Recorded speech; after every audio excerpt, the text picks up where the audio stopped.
Study sphere के इस विश्लेषण में स्वागत है। आज हम बात करेंगे भारतीय राज्य विधायिका के अंतर्गत विधान परिषद के संवैधानिक ढांचे की। इस एक्सप्लेनर में हम विधान परिषद की सटीक संरचना, इसके गठन और इसकी शक्तियों को बिल्कुल क्रमबद्ध तरीके से समझेंगे। चलिए शुरू करते हैं। आज का हमारा एजेंडा बिल्कुल सिलेबस पर आधारित होगा। हम शुरू करेंगे संवैधानिक आधार से, फिर देखेंगे इसका गठन और संरचना, उसके बाद योग्यताएं और अधिकारी, फिर शक्तियों और सीमाओं का विश्लेषण, विधानसभा के साथ इसकी तुलना और अंत में यूपीएससी के लिए कुछ बेहद जरूरी फैक्ट्स का सारांश। पहला भाग है संवैधानिक आधार। राज्य विधायिका को अच्छे से समझने के लिए सबसे पहले भारतीय संविधान में इसकी सटीक जगह को जानना बहुत जरूरी है। तो विधान परिषद असल में राज्य विधायिका का उच्च सदन या अपर हाउस है। द्विसदनीय विधायिका में ये एक स्थायी सदन के रूप में काम करता है। इसे अक्सर रिवाइजिंग चेंबर भी कहा जाता है, क्योंकि इसका मुख्य काम कानूनों की समीक्षा करना और विशेषज्ञों को प्रतिनिधित्व देना है। और सबसे खास बात, इसे कभी भंग नहीं किया जा सकता। भारतीय संविधान का भाग 6 राज्य विधायिका से जुड़ा है। यहाँ कुछ विशिष्ट अनुच्छेद हैं जो विधान परिषद की कानूनी नींव रखते हैं। अनुच्छेद 168 राज्य विधायिका से संबंधित है। अनुच्छेद 169 इसके गठन और समाप्ति की बात करता है। अनुच्छेद 171 संरचना बताता है। अनुच्छेद 172 कार्यकाल, अनुच्छेद 173 सदस्यता की योग्यता और अनुच्छेद 182 सभापति और उपसभापति से जुड़ा है। इन अनुच्छेदों को अच्छे से याद रखिएगा। अब सवाल आता है कि ये परिषद किन राज्यों में है। वर्तमान में भारत के केवल 6 राज्यों में द्विसदनीय विधायिका हैं। ये राज्य हैं उत्तर प्रदेश, बिहार, महाराष्ट्र, कर्नाटक, तेलंगाना और आंध्र प्रदेश। बाकी सभी राज्यों में केवल विधानसभा ही काम करती है। अब आते हैं दूसरे भाग पर, गठन और संरचना। परिषद कैसे बनती है और इसके सदस्यों का गणितीय विभाजन कैसे होता है, ये प्रक्रिया बेहद व्यवस्थित है। अनुच्छेद 169 के तहत विधान परिषद के गठन या समाप्ति की प्रक्रिया शुरू होती है। इसके 2 मुख्य चरण हैं।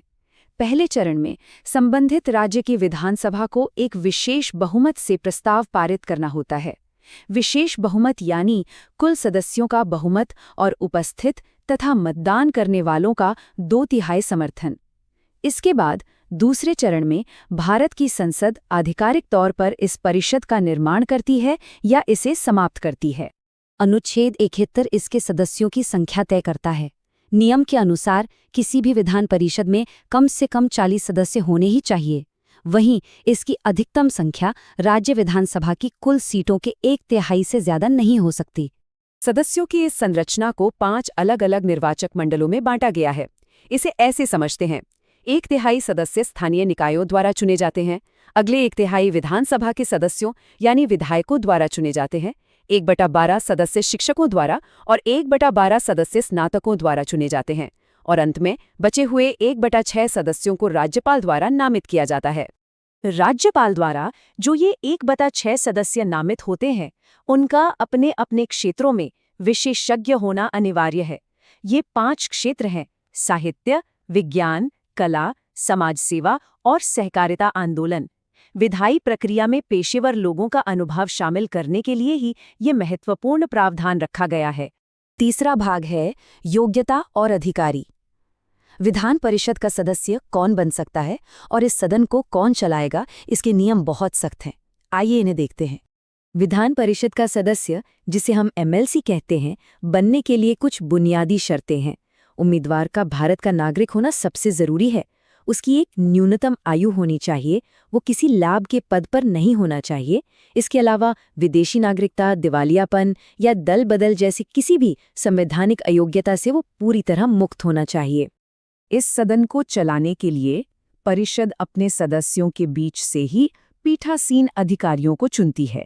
इसमें एक सभापति होते हैं जो सदन की कार्यवाही चलाते हैं, अनुशासन बनाए रखते हैं और अपने फैसले सुनाते हैं, और उनकी अनुपस्थिति में उपसभापति इन सभी जिम्मेदारियों को पूरी तरह से निभाते हैं।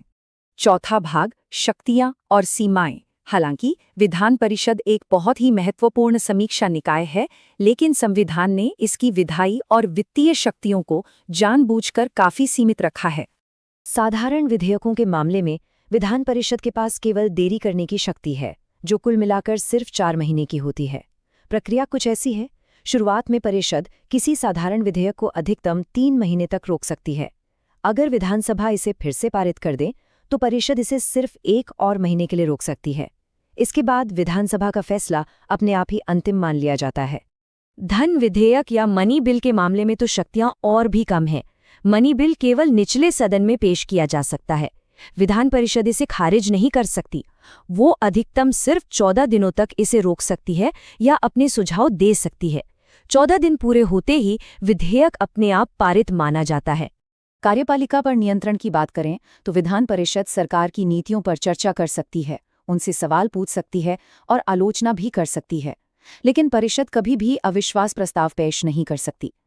इसका सीधा सा मतलब है कि विधान परिषद किसी राज्य सरकार को नहीं गिरा सकती, क्योंकि मंत्रिपरिषद केवल विधानसभा के प्रति जवाबदेह होती है।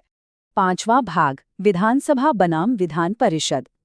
विधान परिषद की असली अहमियत को समझने के लिए इसकी तुलना प्राथमिक निकाय यानी विधानसभा से करना बहुत जरूरी है। विधान परिषद की जरूरत पर हमेशा से बहस होती रही है। इसके पक्ष में कहा जाता है कि इससे विशेषज्ञों की भागीदारी बढ़ती है, जल्दबाजी में कानून बनने से रुकते हैं और अनुभवी आवाजों का सही उपयोग होता है। लेकिन इसके खिलाफ भी कड़े तर्क हैं, जैसे कि ये खजाने पर भारी वित्तीय बोझ डालता है, इसमें प्रत्यक्ष लोकतांत्रिक जनादेश की कमी है और अक्सर इसका इस्तेमाल चुनाव हार चुके नेताओं के राजनीतिक पुनर्वास के लिए किया जाता है। अगर दोनों सदनों की सीधी तुलना करें तो विधानसभा निम्न सदन है, इसका कार्यकाल 5 साल है, चुनाव सीधे जनता करती है और इसके पास अधिकतम वित्तीय और कार्यकारी शक्तियां होती हैं। वहीं दूसरी तरफ विधान परिषद उच्च सदन है। ये एक स्थायी सदन है जिसके सदस्यों का कार्यकाल 6 साल होता है। इनके चुनाव अप्रत्यक्ष होते हैं और इसके पास सिर्फ एक सीमित सलाहकार शक्ति होती है। और अब आखिरी भाग, यूपीएससी से जुड़े महत्वपूर्ण तथ्यों का सारांश। परीक्षा की तैयारी के लिए आइए कुछ हाई यील्ड फैक्ट्स का क्विक रिवीजन कर लेते हैं। ये संख्या आपको हमेशा याद रखनी है। विधान परिषद का सदस्य बनने के लिए न्यूनतम आयु 30 वर्ष होनी चाहिए, जबकि विधानसभा के लिए ये आयु सीमा 25 वर्ष है। चलिए कुछ प्रमुख विशेषताओं का तेजी से रिवीजन करते हैं। इसका गठन अनुच्छेद 169 के तहत होता है। सदस्यों को एमएलसी कहा जाता है। किसी भी सदस्य का कार्यकाल ठीक 6 साल का होता है। ये एक स्थायी सदन है जहां हर 2 साल में 1/3 सदस्य रिटायर होते हैं।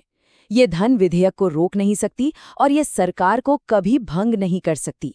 इन पॉइंट्स को जरूर याद रखें। इस पूरी संवैधानिक वास्तुकला को समझने के बाद अब सोचने वाली बात यह है, विधान परिषद की इस सलाहकार प्रकृति और विधानसभा की अंतिम सर्वोच्चता को देखते हुए क्या विधान परिषद वास्तव में एक जरूरी संवैधानिक सुरक्षा उपाय है या फिर ये विधायी प्रक्रिया में सिर्फ एक अनावश्यक देरी पैदा करता है?